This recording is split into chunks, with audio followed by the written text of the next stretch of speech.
Vijayawada west bypass ఇక నుంచి traffic కష్టాలకి check పడినట్లేనా? Hello అండి, welcome back to our channel. Vijayawada సిటీలో ట్రాఫిక్లో ఇరుక్కుపోయి విసిగిపోతున్న వాళ్ళకి, గంటల తరబడి సిగ్నల్ దగ్గర వెయిట్ చేస్తున్న వాళ్ళకి అదిరిపోయే గుడ్ న్యూస్. అదే ఈ విజయవాడ వెస్ట్ బైపాస్. సిటీతో సంబంధం లేకుండా, ట్రాఫిక్ అస్సలు లేకుండా దూసుకుపోయే ఈ కొత్త రోడ్ ఎలా ఉంది, ఎక్కడ స్టార్ట్ అవుతుంది, ఎక్కడ ఎండ్ అవుతుంది, వీడియోలో క్లియర్గా చూడొచ్చు. వీడియోని స్కిప్ చేయకుండా చివరి వరకు చూడండి. వీడియోలో కనిపిస్తున్నది కాజా టోల్ ప్లాజా. ఇక్కడ నుంచే ఈ వెస్ట్ బైపాస్ మొదలవుతుంది. ఇక్కడ దాదాపు 10 నుంచి 12 లైన్లు ఉన్నాయి, కాబట్టి వెహికల్స్ ఎక్కడ ఆగకుండా ఫాస్ట్గా వెళ్ళిపోవచ్చు. పక్కన ఉన్న అపార్ట్మెంట్స్ని చూస్తుంటే ఇది ఒక కొత్త సిటీలా కూడా కనిపిస్తుంది కదా.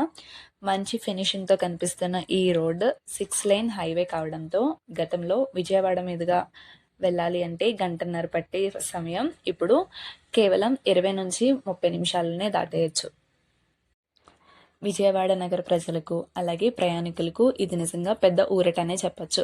మార్చి 27, 2026 అంటే శ్రీరామనవమి నుంచి ఈ బైపాస్ రోడ్డు పూర్తి స్థాయిలో రెండు వైపులా వాహనాల రాకపోకల కోసం అయితే ప్రారంభమైంది. ఇంకా ఈ బైపాస్కి సంబంధించిన వివరాలు చూసుకుంటే గనక దీని మొత్తం పొడవు సుమారు 47.8 కిలోమీటర్లు. కృష్ణా జిల్లాలోని చిన్నావటిపల్లి నుంచి గుంటూరు జిల్లా కాజా వరకు ఈ 6 వరుసల రహదారిని అయితే నిర్మించారు.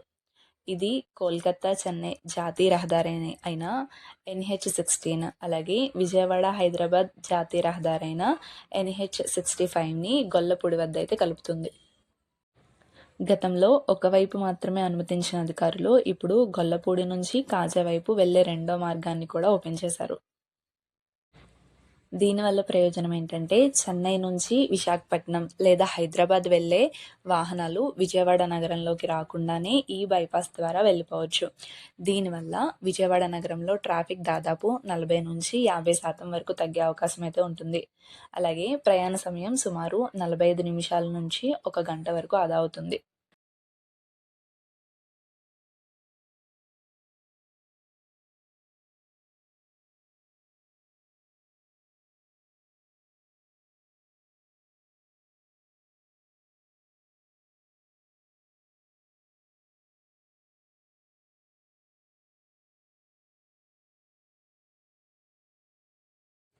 అలాగే ఇక్కడ వీడియోలో గమనిస్తే రోడ్లు స్ప్లిట్ అవ్వడం జరిగింది. ఇది వెస్ట్ బైపాస్లోనే అత్యంత కీలకమైన జంక్షన్.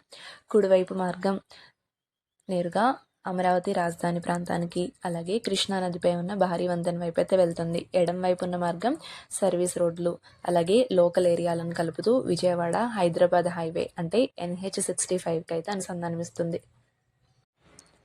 అలాగే ఇది 6 వరుసల రహదారి కావడం వలన భారీ కంటైనర్లు, ట్రక్కులు వెళ్తున్నా సరే కార్లల్లో వెళ్ళే వారికి ఎలాంటి ఇబ్బంది ఉండదు. అయితే రోడ్డు పక్కన ఇంకా కొన్ని ఫినిషింగ్ పనులు అయితే జరుగుతున్నాయి. అంటే గ్రీన్ బెల్ట్, అలాగే సైన్ బోర్డుల ఏర్పాటు అయితే జరుగుతుంది. మార్చి 27న రోడ్డును రెండు వైపులా ఓపెన్ చేసినప్పటికీ డ్రైవర్లు ఈ జంక్షన్ల దగ్గర కొంచెం జాగ్రత్తగా అయితే ఉండాలి. ఎందుకంటే ఫాస్ట్గా వెళ్తూ సడన్గా ఏ వైపు వెళ్ళాలో తెలియక కన్ఫ్యూజ్ అయ్యే అవకాశం అయితే ఉంటుంది. ఈ రోడ్డు డెవలప్మెంట్తో పాటుగానే బిల్డింగ్స్ కూడా చాలా ఫాస్ట్గా వస్తున్నాయి. ఈ రోడ్డు రావడం వలన చుట్టుపక్కల భూముల ధరలు కూడా ఆకాశాన్ని అయితే తాకుతున్నాయి. అమరావతి వైపు వెళ్ళే వారికి ఇది గేట్వే లాంటిదని చెప్పొచ్చు. మీకు వీడియోలో కనిపిస్తున్నది విజయవాడ వెస్ట్ బైపాస్లోని టోల్ ప్లాజా. ఈ రోడ్డు మీద ప్రయాణం ఎంత హాయిగా ఉంటుందో కొంచెం ఖర్చుతో కూడుకున్నది కూడా. ఈ బైపాస్ రోడ్ మీద ఏప్రిల్ 1, 2026 నుంచి టోల్ వసూళ్లు అయితే అధికారికంగా ప్రారంభం కాబోతున్నాయి. అంటే ఇప్పటి వరకు మీరు ఫ్రీగా వెళ్ళినా కూడా ఎల్లుండి నుంచి మాత్రం ఇక్కడ టోల్స్ కట్టాల్సి ఉంటుంది. మీరు వీడియోలో గమనిస్తే ఇక్కడ ఎన్ని లేన్లు ఉన్నాయో ఇవన్నీ ఫాస్ట్ ట్యాగ్తోనే ఆపరేట్ అవుతాయి. అలాగే ఎడమ వైపు చూస్తే కనుక పెద్ద పెద్ద గ్రీన్ బోర్డులు కనిపిస్తున్నాయి కదా, వాటి మీద టోల్ రేట్లు, అలాగే నిబంధనలు క్లియర్గా రాశారు.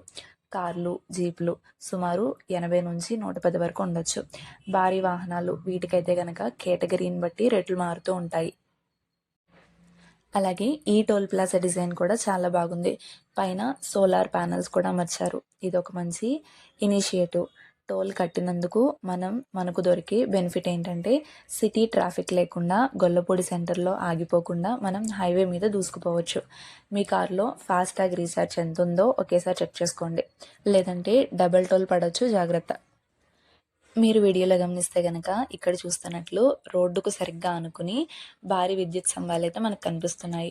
నిజానికి ఇది అంబాపురం ప్రాంతం. ఈ ప్రాంతంలో ఈ హై టెన్షన్ విద్యుత్ లైన్ల వల్ల రోడ్ల పనులు అనేవి కొంచెం లేట్ అయ్యాయి. కానీ ఇంజనీర్లు చాలా ప్లానెడ్గా ఆ స్తంభాలకు ఏమాత్రం ఇబ్బంది కలగకుండా ఈ 6 వరుసల రహదారిని అయితే పూర్తి చేశారు.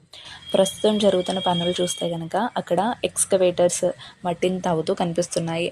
అలాగే డ్రైనేజీ వ్యవస్థ మరియు సర్వీస్ రోడ్లను పటిష్టం చేస్తున్నారు. పక్కనే చిన్న వాటర్ బాడీ ఉండడం వలన వర్షాకాలంలో రోడ్లకు ఎలాంటి ఇబ్బంది కలగకుండా ప్రొడక్షన్ వాల్ అయితే కడుతున్నారు.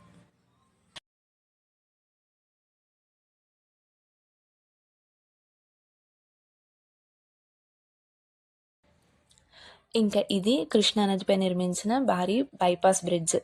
ఈ వంతెన పొడవు దాదాపు 3 కిలోమీటర్లు ఉంటుంది.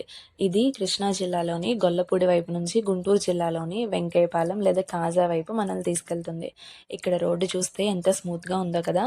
ఈ 6 వరుసల రహదారి మీద భారీ ట్రక్కులు కూడా ఎంతో వేగంగా వెళ్తున్నాయో మనం వీడియోలో గమనించవచ్చు.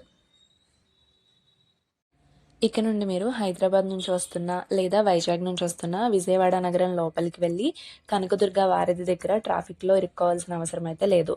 నేరుగా ఈ బ్రిడ్జ్ ఎక్కేస్తే చాలు, నిమిషాల్లో అమరావతి బోర్డర్కి చేరుకోవచ్చు.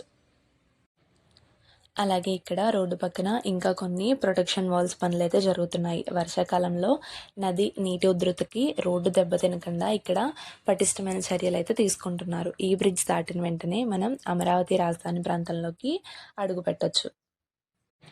అలాగే మీరు వీడియోలో గమనిస్తే కనుక రోడ్డుకి మధ్యలో మనకు కనిపిస్తున్నవి డివైడర్లు మాత్రమే కాదు, అవి సోలార్ ప్యానెల్స్. విజయవాడ వెస్ట్ బైపాస్ను ఒక స్మార్ట్ హైవేగా తీర్చిదిద్దడం జరిగింది. పగటిపూట ఈ ప్యానెల్స్ ద్వారా తయారయ్యే విద్యుత్తును రాత్రిపూట హైవే లైట్ల కోసమైతే ఉపయోగిస్తున్నారు. ఈ వెస్ట్ బైపాస్ రోడ్కి సంబంధించి మీ అభిప్రాయం ఏంటి కింద కామెంట్ చేయండి. వీడియో నచ్చితే లైక్ చేసి షేర్ చేసి మన ఛానల్ని సబ్స్క్రైబ్ చేసుకోండి.